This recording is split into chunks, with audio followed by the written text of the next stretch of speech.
안녕하세요, 다월드입니다. 오늘 아주 흥미로운 기사가 있어서 여러분들께 소개를 해드리려고 합니다. 바로 파이브릿지가 개발이 되고 있다는 뉴스를 보고 영상을 올리게 되었는데요.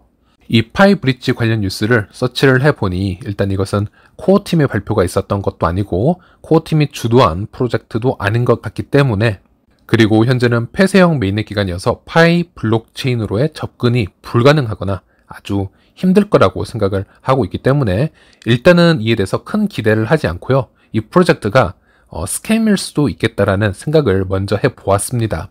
그런데 이 파이브릿지가 현재 여러 미디어에 상당히 많이 노출이 되고 있고요. 야후 파이낸스에서도 소개가 되고 있어서 저도 한번 여기에 대해서 짧게 다뤄보는 게 좋겠다라는 생각을 해보았고요. 일단 제가 이 영상을 시작하기 전에 말씀드리고 싶은 부분은 절대 이 파이브릿지 앱에 먼저 접속을 하셔서 여러분들의 코인 지갑을 연결을 시도해 보신다거나 그러한 시도는 하지 마시길 바라겠습니다. 지금은 파이코어 팀이나 모더님들이 허용하고 있는 생태계 앱 안에서만 활동을 하시는 것이 가장 안전하기 때문에 이 부분을 꼭 기억을 해주시고요. 기사를 보시면 이 파이브릿지는 올 9월에 공개될 것이라는 소문이 돌고 있으며 뉴스가 유출된 지 며칠 만에 상당한 주목을 받았습니다. 개발팀은 블록체인과 핀테크 분야의 전문가들로 구성이 되어 있습니다. 다만 개인정보 보호를 위해 아직까지 본인의 신원을 공개하지 않고 있습니다. 이렇게 얘기를 하고 있고요. 이렇게 아직 확실하지 않은 프로젝트이기 때문에 이 앱은 접속은 하지 마시고 그냥 제 영상을 보고 기억만 해두었다가 한번 기다려보는 것은 나쁘지 않을 것 같습니다. 대신 그동안 이 파이브릿지가 어떤 개념을 얘기하는 건지 그 부분을 제가 좀 쉽게 설명을 해드리도록 하겠습니다. 왜냐하면 이 블록체인 간을 이어줄 수 있는 브릿지 개념이라는 것은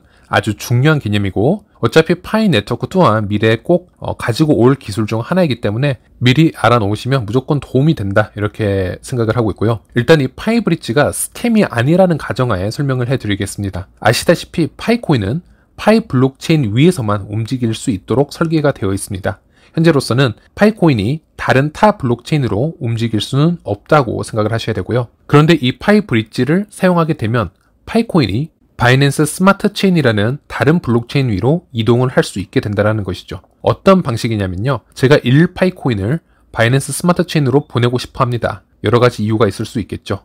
이미 그곳은 수많은 디파이 생태계가 만들어지고 있기 때문에, 예를 들어 바이낸스 스마트 체인 쪽에서 제가 스테이킹 서비스를 할 수도 있는 것이고요. 자, 그러면 이 1파이코인을 파이브릿지로 보내게 되면요. 이곳에서는 저의 1파이코인을 담보로 잡습니다. 그리고 바이낸스 스마트 체인 위에서 움직일 수 있는 BEP20 토큰을 하나 발행을 하게 되는데요. 이것을 우리는 랩드파이 또는 W파이라고 부르게 되는 겁니다. 말 그대로 파이코인을 바이낸스 스마트 체인 위에서 움직일 수 있도록 특수한 기술로 포장을 해서 새로운 토큰을 발행했다, 이렇게 생각을 하시면 될 것 같습니다. 다시 말씀드리자면 스마트 컨트랙트를 이용을 하든지 아니면 어떤 중개기관이 개입을 하든지 해서 파이코인을 담보로 잡고 그와 똑같은 가치를 바이낸스 스마트 컨트랙의 토큰인 BEP20 토큰으로 발행을 한다는 것이고요. 예를 들어서 파이코인이 하나에, 즉 1파이코인이 10US달러의 가치를 가지고 있다면 이 새로 발행된 랩드파이라는 토큰도 그와 동일한 10달러의 가치를 바이낸스 스마트 체인에서 가질 수 있다는 겁니다. 자, 그러면 여러분이 이곳에서 여러 가지 거래와 서비스를 다 이용을 하시다가 이제 다시 파이 네트워크로 돌아가고 싶다라는 생각이 든다면 바로 이 랩드파이를 파이브릿지에서 소각을 시킬 수가 있고요. 원래 담보로 잡아두었던 파이코인을 받아서 다시 파이 네트워크로 돌아가면 되는 겁니다. 전혀 어려울 것이 없습니다. 우리가 흔히 말하는 USDT나 USDC와 같은 스테이블 코인과도 흡사한 개념이라고 보시면 되는데, 대신 이런 테더나 서클의 USDT나 USDC 같은 경우는 스테이블 코인을 발행함에 있어서 실제 달러가 얼만큼 준비금으로 보관이 되어 있는지 투명하게 알 방법이 없습니다. 그리고 법정화폐와 블록체인을 연결해 주는 것이기 때문에 상당히 복잡한 연결고리가 필요할 수 있는데요. 이 브릿지의 개념은 블록체인과 블록체인을 연결해 주는 것이기에 충분히 투명하게 운영이 될 수가 있고 탈중앙화를 크게 훼손하지 않는 점이 큰 특징이라고 할 수 있겠습니다. 그럼 야후 파이낸스에 실린 파이브릿지 관련 기사를 한번 읽어보도록 하겠습니다. 영어를 한국어로 일단 자동 번역을 해보았고요. 일단 파이 네트워크 프로젝트 소개하는 부분은 여러분들도 다 아시니까 스킵하도록 하겠습니다. 여기를 보시면요. 파이의 개방형 네트워크는 시작되지 않았습니다. 이것은 파이가 폐쇄형 네트워크일 뿐이며 다른 블록체인과 통신할 수 없음을 의미합니다. 현재 사용자가 할 수 있는 모든 작업은 계정 간에 그리고 체인 내에서 파일을 전송하는 것입니다. 또한 출시 3년이 지난 후에도 파이는 아직 암호화폐 거래소에 상장되지 않았습니다. 파이코인은 곧 수십 달러에 이를 것으로 예상되지만 사용자는 아직 채굴에 들인 시간과 노력의 가치를 누리지 못하고 있습니다. 게다가 파이는 플랫폼이 거의 개발되지 않아서 다른 블록체인을 따라잡을 수 없었습니다. 2021년에는 개발자들이 파이 네트워크에서 플랫폼을 구축할 수 있는 해커톤이 개최되었으며 대부분 전자상거래, 게임 및 서비스 플랫폼이 포함된 여러 프로젝트가 우승자로 선정이 되었습니다. 파이 블록체인은 여전히 파이코인의 통화 측면을 실제로 활용하는 플랫폼이 부족합니다. 그래서 뉴질랜드의 개발자팀은 최근 파이 커뮤니티에 새로운 개념을 도입을 했습니다. 하지만 이 개념은 암호화폐 시장에서 흔히 볼 수 있는 개념인 블록체인 브릿지입니다. 파이 브릿지라는 프로젝트는 가장 인기 있는 바이낸스 스마트 체인으로 시작을 하여서 파이 네트워크와 다른 네트워크 간의 연결 게이트를 구축하는 것을 목표로 합니다. 네, 그 말은 바이낸스 스마트 체인으로 시작을 해서 결국 다른 블록체인과도 호환이 가능하도록 계획하겠다, 이렇게 이해를 하셔야 되겠네요. 그리고 여기 기사를 보시면 큰 이점을 가져온 블록체인 브릿지의 다른 성공적인 예를 언급을 해놨는데요. 셀러 C 브릿지와 같은 몇몇 예시를 보여주고 있고요. 접속을 해보면 사실 아주 간단하게 생겼습니다. 지갑을 연결하고 스왑하고 싶은 토큰들을 고르면 되는 방식입니다. 파이 브릿지는 올 9월에 공개될 것이라는 소문이 돌고 있으며 뉴스가 유출된 지 며칠 만에 상당한 주목을 받고 있습니다. 개발팀은 블록체인과 핀테크 분야의 전문가들로 구성이 되어 있습니다. 다만 개인정보 보호를 위해 아직까지 본인의 신원을 공개하지 않고 있습니다 라고 얘기를 하고 있습니다. 바로 이 부분 때문에 일단은 9월 초니까요, 이게 도대체 정체가 무엇인지 한번 기다려보자라고 말씀을 드리고 싶었던 것이고요. 이 앱에 들어가 보면 일단 형식이 간단합니다. 물론 현재 파이는 폐쇄형 메인넷이고 방화벽으로 보호가 되어 있는 상태이기 때문에 이 앱이 작동할 리가 없고요. 개발이 어디까지 이루어졌는지 아니면 말씀드린 것처럼 스캠인지 그것도 아무도 알 수는 없는 상태입니다. 그래서 저도 이 앱에 지갑 연결은 당연히 하지 않을 것이고요. 그냥 설명만 해드리도록 하겠습니다. 일단 우리가 바이낸스 스마트 체인 개인 지갑 주소를 가지고 있다면 여기 입력을 하고 그것으로 보낼 파이코인을 입력을 하게 됩니다. 이 예시에서는 1000 파이코인을 보내려고 하나 봅니다. 그리고 여기 버튼을 보면 Wrap Pi to WPi라고 해서 파일을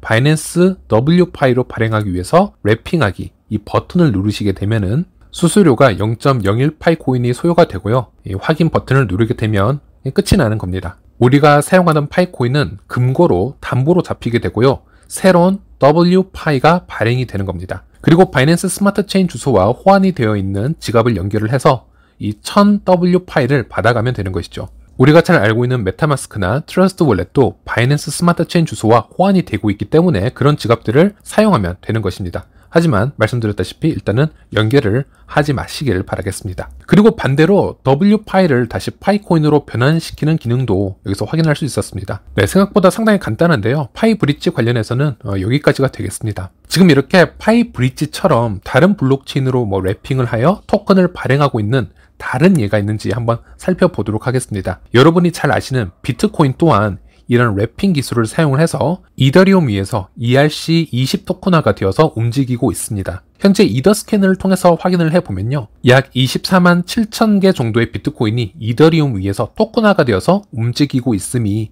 확인이 되고 있습니다. 여러분도 아시겠지만 비트코인은 상대적으로 단순하게 작동된다고 생각을 하시면 될 것 같고요. 물론 엄청난 탈중앙화가 잘 되어 있는 장점을 가지고 있지만 또 이러한 속성들은 자체적인 한계를 내포하고 있습니다. 비트코인에는 대부분의 가치가 저장이 되어 있지만 디지털 통화 업계의 다른 영역에서 이루어지는 혁신에는 별다른 이점을 제공하지 못하고 있습니다. 이렇게 다른 체인에서 비트코인을 토큰화하면 네트워크 활용성을 높일 수가 있습니다. 트랜잭션 속도도 향상이 될 것이고요. 대체 가능성도 있고 프라이버시가 추가되는 이점도 있을 수 있고 디파이 생태계도 사용을 할 수가 있게 됩니다. 물론 이런 이점들은 단기간 코인의 펌핑을 위한 수단이 아니고요. 아주 장기적인 관점에서 바라봐야 된다는 점 알려드리고 싶었고요. 또 다른 예를 들어서 작년 말에는 리플의 XRP 또한 이더리움 위에서 움직일 수 있는 랩드 XRP, 즉 WXRP가 출시된다라는 언론의 보도가 있었습니다. 여기 리플에 정통한 카네만의 트윗을 보면요. 이런 현상을 장기적 관점으로 바라봐야 된다, 이런 글을 볼 수가 있었는데요. 랩드 XRP를 디파이에서 사용할 인센티브가 있을까?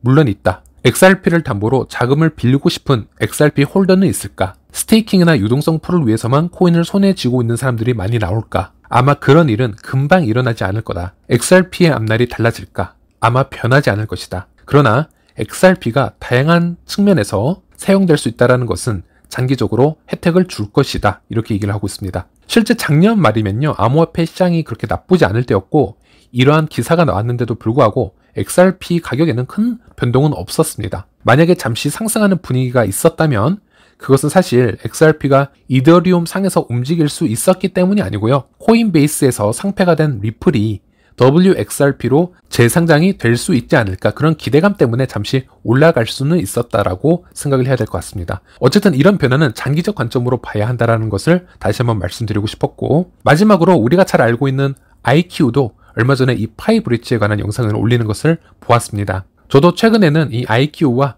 최근에 정말 많은 대화를 나누고 있는데, 이분 또한 IBM 개발자 출신이었고 은행의 백엔드 쪽에서 개발을 해왔었기 때문에 파이의 이런 개발 과정을 상당히 관심 있게 지켜보는 사람 중 한 명이라고 보시면 되겠습니다. 얼마 전 제가 IQ로부터 이메일을 받은 적이 있었습니다. 물론 엄청난 뉴스는 아닐 수는 있겠지만 결국은 이런 블록체인을 서로 이어주는 브릿지 기술에 관한 이야기이기 때문에 공유를 해드리는 것이고요. 제 지난 영상들을 봐오신 분들은 아시겠지만 앞으로 ISO 20022가 세계 스위프트망을 대체할 것이고, 이곳에는 리플과 스텔라를 비롯해서 약 5개 정도의 블록체인이 서로 협력을 하게 될 것이다 라는 정보를 드린 적이 있었습니다. 이곳에서 앞으로 우리가 상상할 수 없는 엄청난 규모의 자금이 운용이 될 것이고 이것의 퍼즐을 풀어나가는 것이 매우 중요할 것이다, 이 얘기도 드렸었는데요. 이 속을 좀 더 연구를 해보면 스텔라 또한 현재 스타브릿지와 같은 개발을 통해서 여러 블록체인과 호환이 될 수 있는 미래를 만들어내고 있는 것을 확인할 수 있었습니다. 스타브릿지를 통해서 타 블록체인과 호환이 가능하도록 하고, 스타라이트 레이어 2 솔루션을 통해서 확장성을 어마어마하게 넓혀 나가고 있는 것이죠. 테스트를 해보니 이미 TPS가 100만을 넘어선다고 말씀드렸었습니다. 아직은 극초기이기 때문에 이 퍼즐을 풀어나가기 힘이 들지만 이 ISO 2002의 메인뼈대인 리플과 스텔라를 보면요, 아직 세계 모든 국가 지역에 뿌리를 내리고 있지 못한 부분이 큰 단점으로 지적이 되고 있었습니다. 하지만 리플과 스텔라와 같은 뿌리를 가지고 있는 이 파이의 대중성을 이용하면 세계에서 가장 완벽한 UBI 코인으로 사용이 될 수도 있고요. 이 ISO 2002로 들어갈 수 있는 가장 대중적인 입구가 될 수도 있다라는 예측을 이 IQ가 내놓은 적이 있었는데요. 물론 이것은 아주 장기적인 예측이고 파이뿐만이 아니고 주변의 블록체인들의 개발 상황까지도 면밀히 지켜봐야 하는 상황이기 때문에 하나의 가설로 봐주시면 될 것 같습니다. 어쨌든 이 IQ는 최근에 이 진핀 블록체인 쪽에서도 비트코인을 XRC20 토큰화를 시켜서 수수료가 없이 아주 효율적으로 자금을 이동시킬 수 있는 부분을 개발 중이다, 이렇게 이메일을 보내준 적이 있었습니다. 기사를 찾아보니 이 블록체인 기반에서 움직일 비트코인의 자산은 ISO 2002 표준을 충족하며 이 메시지 또한 지불을 보냈는데 XDC 네트워크의 가스 요금이 거의 0에 가깝다, 이런 얘기를 하고 있는 것을 기사를 통해서 볼 수 있었고요. 이 진핀의 블록체인과 이것을 이용하는 플랫폼 R3 콜다는 ISO 2002에서 바로 스텔라 옆에 있는 퍼즐 조각이기도 합니다. 비트코인과 진핀도 브릿지 기술로 연결이 되는 것이고 이 스텔라와 진핀도 미래는 브릿지로 연결이 될 것입니다. 스텔라는 현재 레이어 2가 완성이 되면요, TPS가 아까 말씀드린 대로 100만이 넘는 엄청난 효율성을 보이게 될 것이고, 바로 옆에 있는 플랫폼에서는 비트코인이 ISO 2002 표준에 적합한 토큰화가 되어 있다는 점에서 이 둘에서 낼 수 있는 시너지 효과가 어떤 것인지 한번 지켜봐야 한다는 것이 IQ의 말이었습니다. 지금은 아주 추상적인 그림만 그릴 수가 있겠지만 지속적으로 트래킹을 해야 하는 부분임은 확실하다는 점을 공유드리고 싶었고요. 이 부분도 파이와는 당장은 관련이 없을 겁니다. 하지만 파이도 자체적으로 이런 확장성에 힘을 기울이다 보면, 커뮤니티를 키우다 보면 결국 미래에는 서로 만나는 지점이 생길 거라고 생각을 합니다. 그게 저와 IQ의 생각이고요. 오늘은 여기까지입니다. 다음 시간에 다시 찾아뵙도록 하겠습니다.